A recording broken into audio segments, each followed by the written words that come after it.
What's up guys, it's Average Joel making average content for the average viewer, and today I have a little bit of a different one for you. I'm going to show you how to get easy lobbies in Black Ops Cold War. If you've put any amount of time into Cold War over the past week, you might have noticed that in order to do well, you might have to turn the lights off, sit up straight and sniff G Fuel off a mirror whilst looking into your dead and despondent eyes while shouting "you can do this" at the top of your voice just to get ready to go 25-18 in a domination map. And don't worry, you're not alone in this.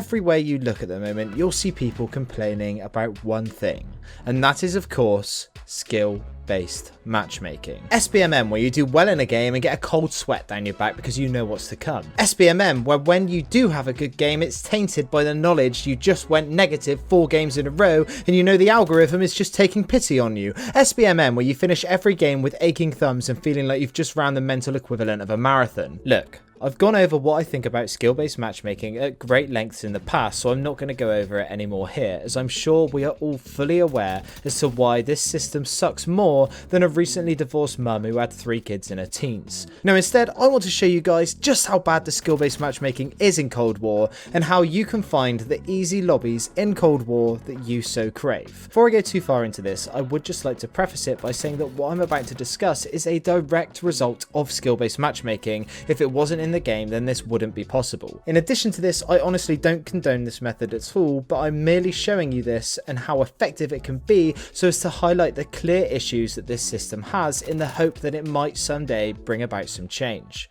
After this video, I really won't be using this method anymore, and you have my word that any other gameplay that you see in this channel will be legitimately average, as I don't want to trick you guys into thinking I'm some Call of Duty god. There are other channels out there doing this, and overall it hurts the community, because when you see a YouTuber with say 2.14 million subs sweating it out going for nukes every single game, it will only make you feel like shit, but please just know it's only because you aren't cheating. I am an average player with a KD of 1.4. I never pretend to be scump or swag. But in the gameplay you are watching in the background, I went like 44-3. So with that out of the way, let me show you how to do this method. This is something that people have been doing for ages, but it only just dawns on me that right now is probably the easiest time to do it than it ever has been before, and that's because a huge amount of people currently have both last gen consoles and current gen consoles. Due to Cold War being cross-platform and cross-generational, it means that this method is accessible to a hell of a lot more people than it usually is.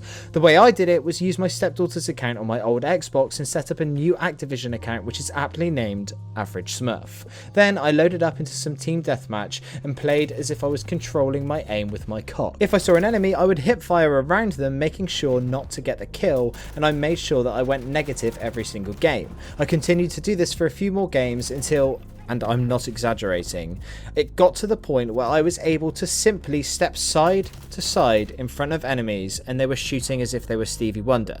Like, seriously, it's incredible to see how far down the ladder I had climbed. Now, just to be clear, I'm not taking the piss out of these players, and if anything, I agree that they should be kept separate from the general community as to protect them and not ruin their experience, but my point is that the current SBMM model allows real top-tier players to join these lobbies, and it's essentially like chucking a starving wolf into a nursery. So, after a few games of this, I waited for the game to finish, and then, as I was loading into the next match, I noticed the lobby had a couple of spaces. So I quickly joined Average Smurf on my main account on my PC, and the result was the lobby that you see before you.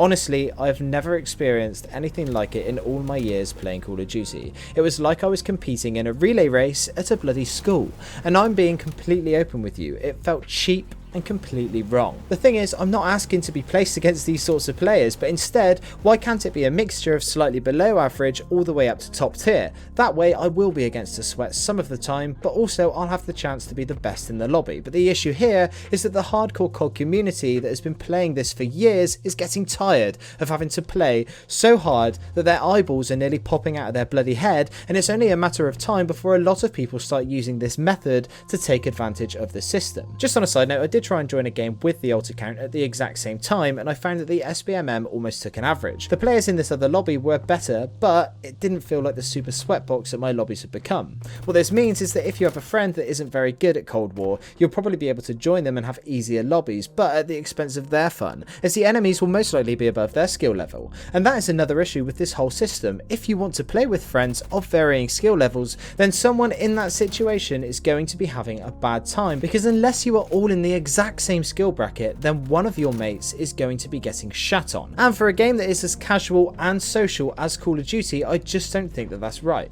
But anyway, that's really all I wanted to say on this topic. I just thought that this was super interesting just to see how aggressive this matchmaking system is, and to try and highlight this glaring issue. Again, I want to reiterate from this point onwards, I will not be using any more of this gameplay, as I really want to remain open and transparent with you guys. But if you want to try this method for yourself, then that's on you, and try not to feel too bad about it, because you have to remember that at this point it's only possible due to the anti-consumer practices that Activision is employed. Now, if you excuse me, I'm going to go and play some more games and get slapped in the face by the skill-based matchmaking system and get served up a nice helping of karma.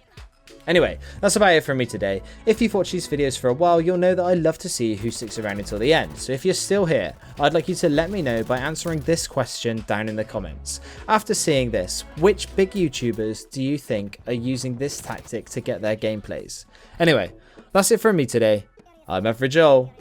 Peace.